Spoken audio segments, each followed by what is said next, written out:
จากวันนี้ไปไม่รู้อะไรจะเกิดขึ้นบ้างไม่รู้หนทางที่ว่างข้างหน้านั้นจะหนักหนาสักเท่าไรเรื่องที่เผชิญไม่รู้มันจะจบลงเมื่อไหรต้องพบต้องเจอความทุกข์ยังไงแค่ไหนเพียงใดไม่มีใคร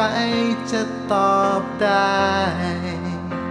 แต่สิ่งเดียวที่ฉันรู้จากนี้ไปเราเท่านั้นที่ต้องร่วมชะตากรรมที่เราเจออยู่จะปวดร้าวสักเพียงไหนจะทุกข์ทนสักเท่าไรสิ่งที่พวกเรานั้นพอจะทำได้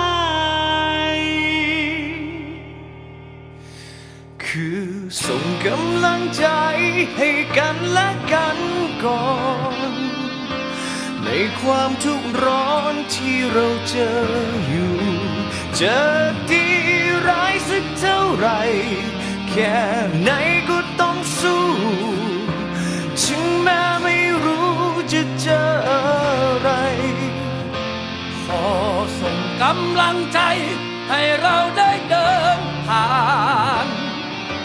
ไม่ว่าเหตุการณ์เป็นแบบไหนและถึงแม้ทุกอย่างนั้นต้องเริ่มใหม่แต่เธอและฉันจะไม่ทิ้งกันจำไว้เราเหมือนไปกวางในฤดูล่าสัตว์มันหนังดราม่าที่อยากให้ภาพตัด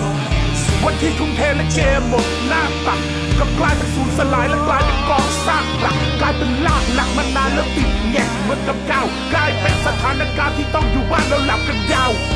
เวลาเดินช้าไปชักเข็มสั้นและทักเข็มยาวแต่แล้วเธอเชื่อหรือไม่ว่าฟ้ามืดจะยิ่งเห็นดาวฉันเห็นแสงแพร่พาปรากฏอยู่ในไมตรีเห็นความรักผิดชอบและกำลังใจผ่านIGเราจะสู้วัด COVID ด้วยคำว่ามิตรภาพไม่ใช่สงครามหรือภัยรีฟังให้ดีว่าโลกทั้งของคือพี่น้องกันฝากเพลงนี้ทำกำลังใจให้เราได้ร้องกันคืนอับแสงขอให้เธอมองแสงดาวที่ล้อมจันทร์เฝ้ารอแสงของเช้าวันใหม่ที่จะมาไปพร้อมกันส่งกำลังใจให้กันและกันก่อนในความทุกข์ร้อนที่เราเจออยู่จะดีร้ายสักเท่าไรแค่ไหนก็ต้องสู้ถึงแม้ไม่รู้จะเจออะไรขอส่งกำลังใจให้เราได้เดินผ่านไม่ว่าเหตุการณ์เป็นแบบไหนและถึงแม้ทุกอย่างนั้นต้องเริ่มใหม่แต่เธอและฉันจะไม่ทิ้งกันจำไว้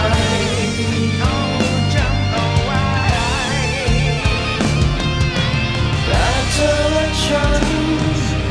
จะไม่ทิ้งกันจำไว้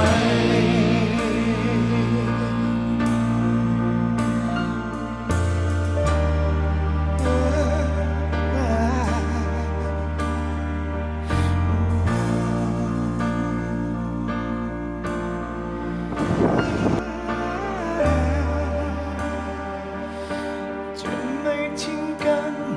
จำไว้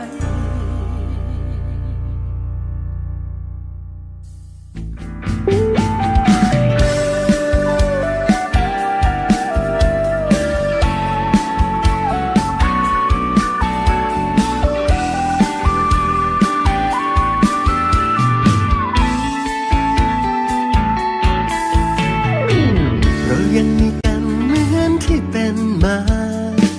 ทุกครั้งที่เห็นเธอเสียน้ำตาฉันเสียใจอย่าคิดว่าเธอไม่มีใครเข้าใจเชื่อในพลังของความรัก ไม่ว่าจะยากหรือว่าเจ็บปวดสักเท่าไรบอกใจให้สู้เข้มแข็งเอาไว้เธอต้องไม่เป็นไรขอแค่เธอไม่ยอมแพ้ถึงแม้วันนี้มันช่างหนักหนาและเมื่อไรที่เธอหันมาเธอจะเห็นว่าฉันยังอยู่ตรงนี้เราจะจับมือกันเอาไว้ไม่ยอมท้อใจใช่ไหมสู้อีกสักทีไม่ว่าเรื่องใดจากนี้เราจะสู้ไปด้วยกัน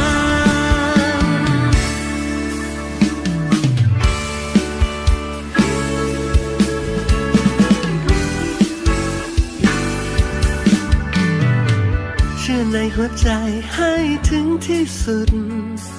มั่นใจที่สุดว่าจุดหมายของเราคือเส้นชัยรอยยิ้มของเธอและฉันจะสดใสในวันนั้นแน่นอนขอแค่เธอไม่ยอมแพ้ถึงแม้วันนี้มันช่างหนักหนาแต่เมื่อใดที่เธอหันมาเธอจะเห็นว่าฉันยังอยู่ตรงนี้เราจะจับมือกันเอาไว้ไม่ยอมท้อใจใช่ไหมสู้อีกสักทีไม่ว่าเรื่องใดจากนี้เราจะสู้ไปด้วยกัน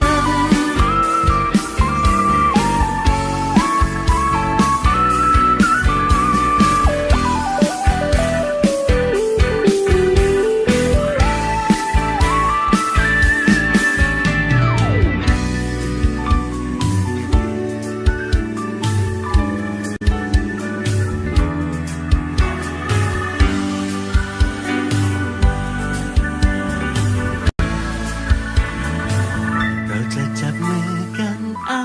ไว้ไม่ยอมท้อใจใช่ไหมเชื่อฉันนะเธอไม่ว่าเรื่องใดที่เจอเราจะสู้ไปด้วยกันขอแค่เธอไม่ยอมแพ้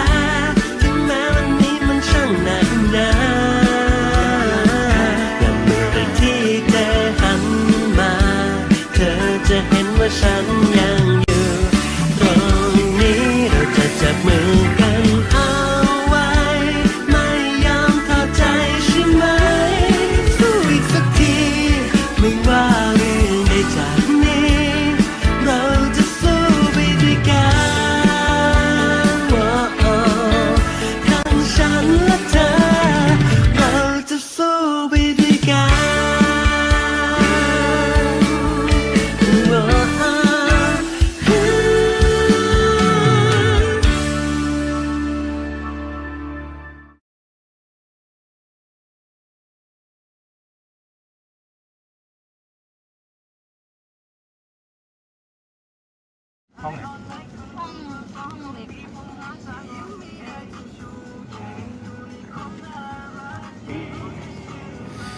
คือส่งกำลังใจ